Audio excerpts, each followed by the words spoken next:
Have you ever noticed that the moment you start to change, not on the surface, but truly shift from within, the people around you begin to act different? They don't say it out loud. Instead, it shows up as awkward silence when you speak your truth, as sarcasm disguised as jokes, or as concern that masks discomfort. But deep down, the reason is simple. Your growth threatens their comfort, or evolution forces them to confront their own stagnation. And most people are not ready for that. Maybe you're in that space right now. You've started questioning what you once accepted without hesitation. You've begun acting differently, thinking for yourself. And now suddenly you feel alone, misunderstood, even judged. But here's what no one told you. What Nietzsche understood more clearly than almost anyone. This discomfort is the cost of building a mind that can no longer be controlled.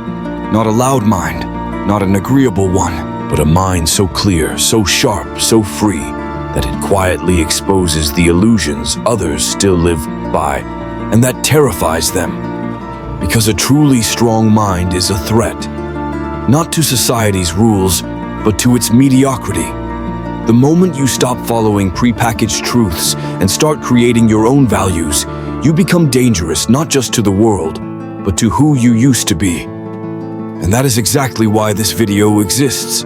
It's not made for the comfortable. It's for those who are standing at the edge of a rupture, tired of living as a hostage to their insecurities, and ready to become someone unshakable, someone who can't be manipulated, someone who bends for no one.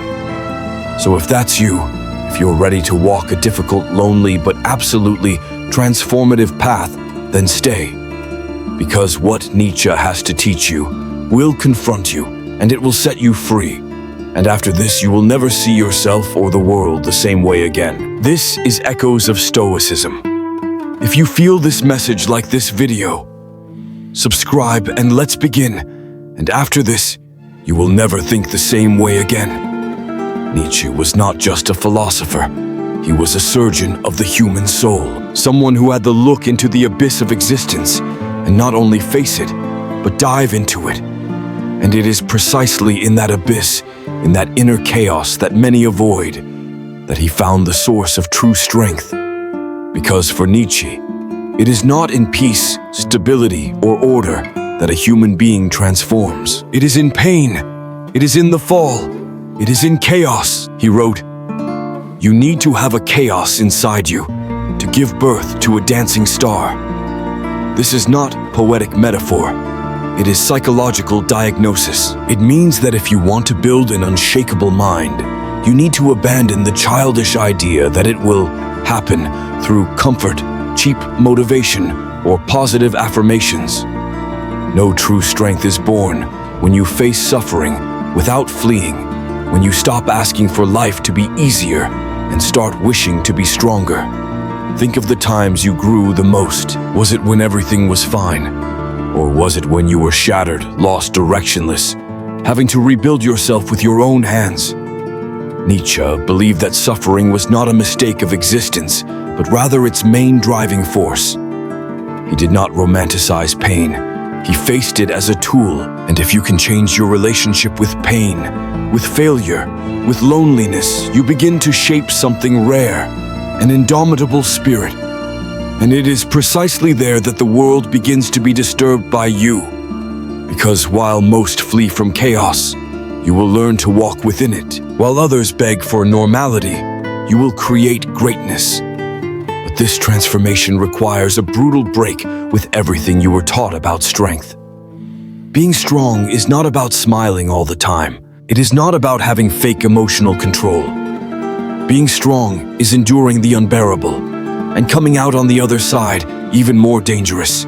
But Nietzsche knew that chaos, by itself, is not enough. You can be destroyed by it if you do not have an inner center, an anchor. And that is why in the next part, we will talk about the most decisive moment of Nietzschean philosophy, when he kills God and places upon you the full weight of existential responsibility. Because when there is no longer a sky to look up to, it is within you that the universe needs to be born. Do not understand today. What he killed was not a divine figure in itself.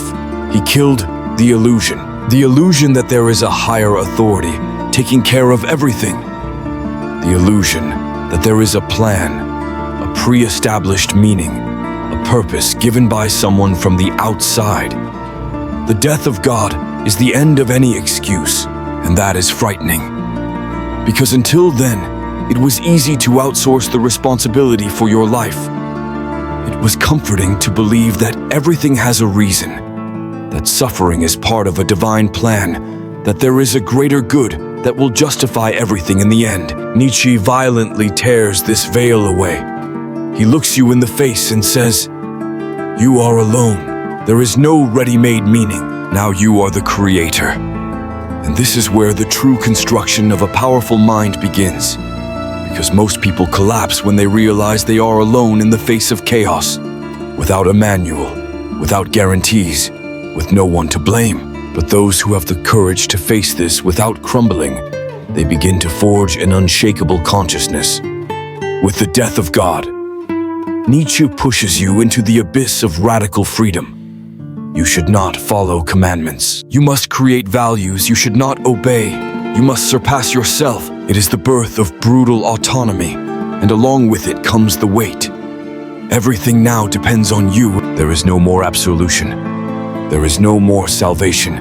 Either you build yourself or you sink. But here is the secret.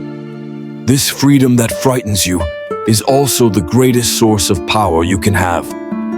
When you understand that no one will come to save you, something within you awakens, a fire that compels you to rise even while bleeding, that forces you to think for yourself, to feel for yourself, to act. Not because someone said it is right, but because you decided it is. It is in this rupture with existential crutches that Nietzsche prepares the ground for something even more grandiose, the emergence of a new way of being.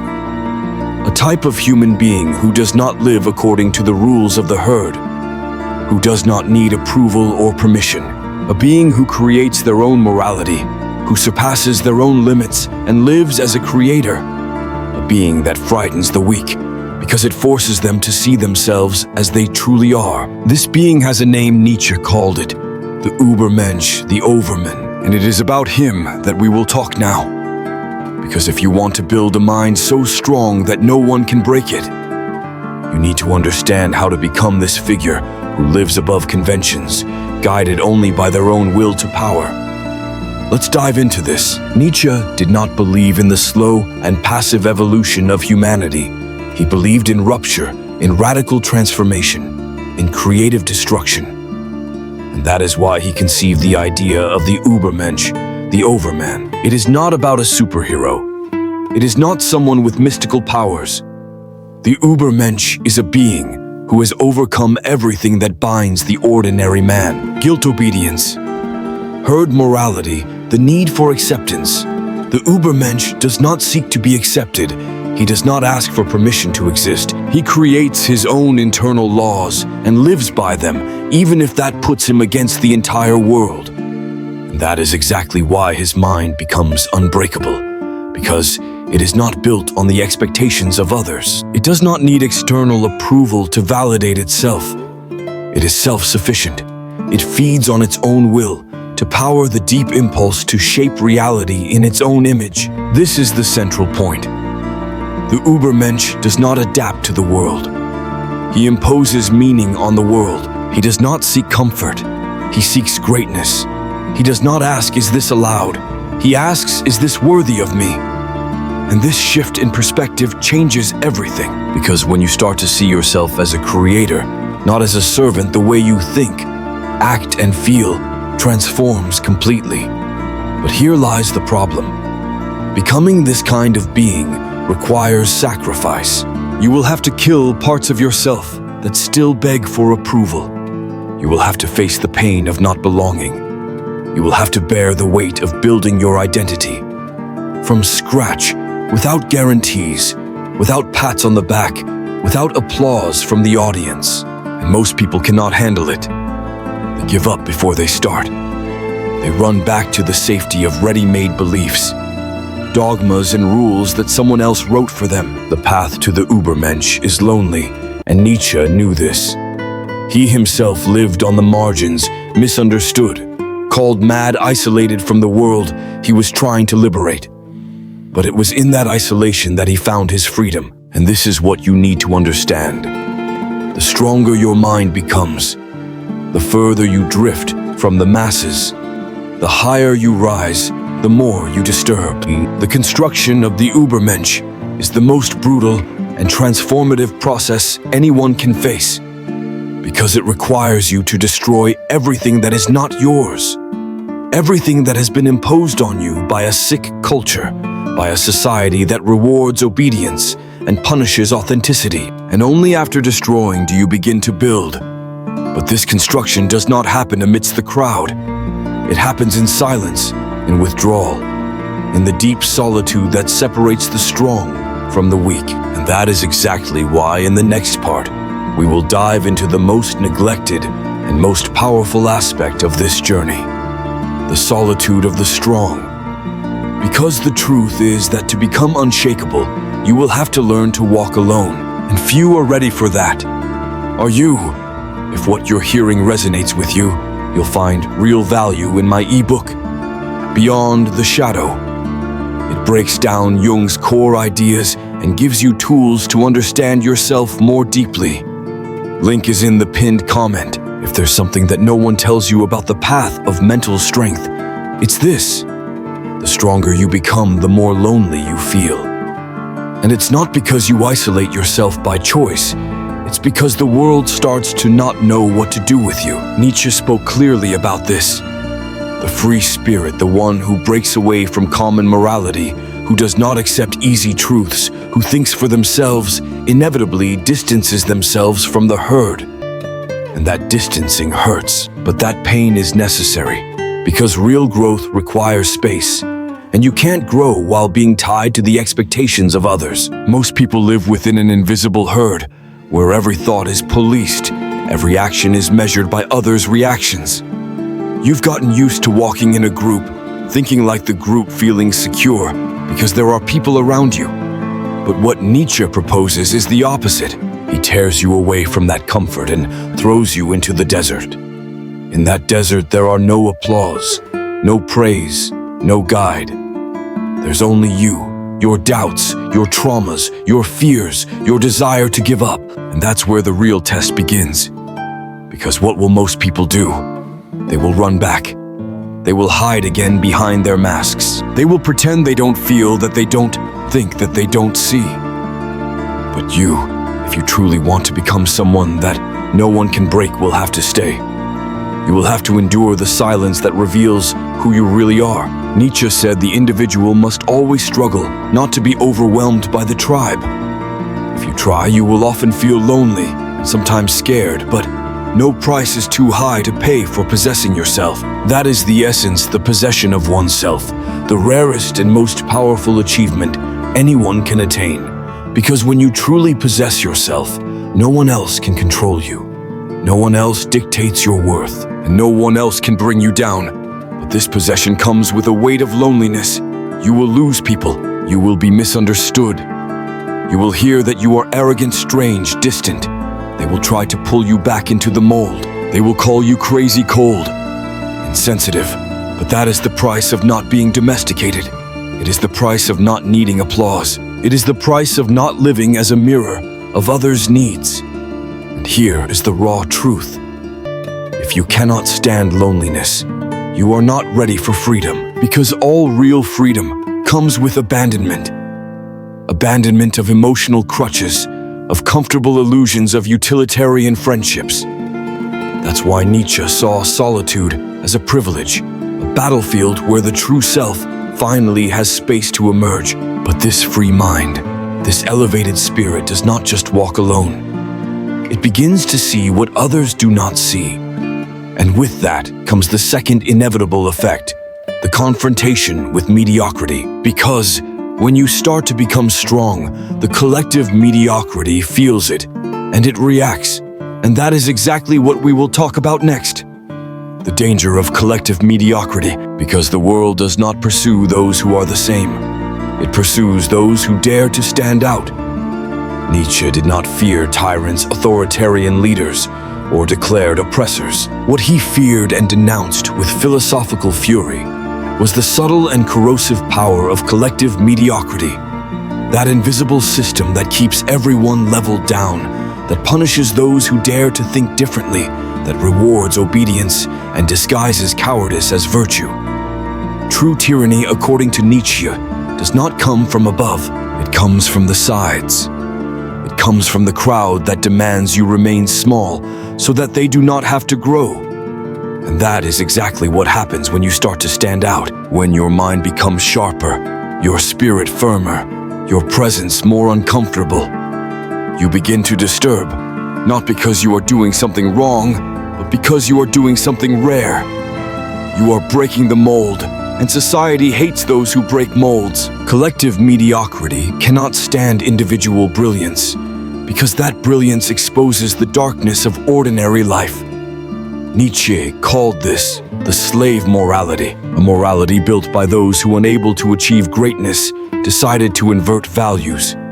They transformed strength into arrogance, ambition into selfishness, independence into coldness. And with that, they created a moral system that protects the weak and condemns the strong. But make no mistake, it is not out of compassion.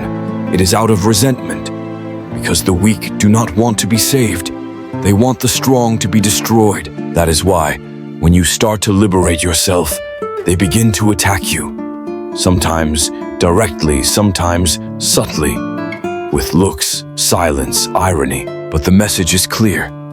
Go back to the group you are making us feel small, and you are, unintentionally, just by being who you are. Nietzsche understood that most people live in a state of paralyzing conformity, an existence shaped by fear, guilt, and obedience. And anyone who questions this state is seen as a threat. But do not be fooled. Mediocrity does not attack with force. It attacks with numbers, with consensus, with the weight of repetition. It will try to make you doubt yourself. It will make you think you are wrong for not fitting in. It will use all social resources from shame to exclusion to make you lower your head. And it is at this moment that many give up, because they cannot bear to be the strange, the difficult, the arrogant. But Nietzsche would give you another name. Necessary, because while the world revolves around recycled ideas, manufactured desires, and comfortable truths, it is the strong individual who brings the necessary discomfort for something new to be born.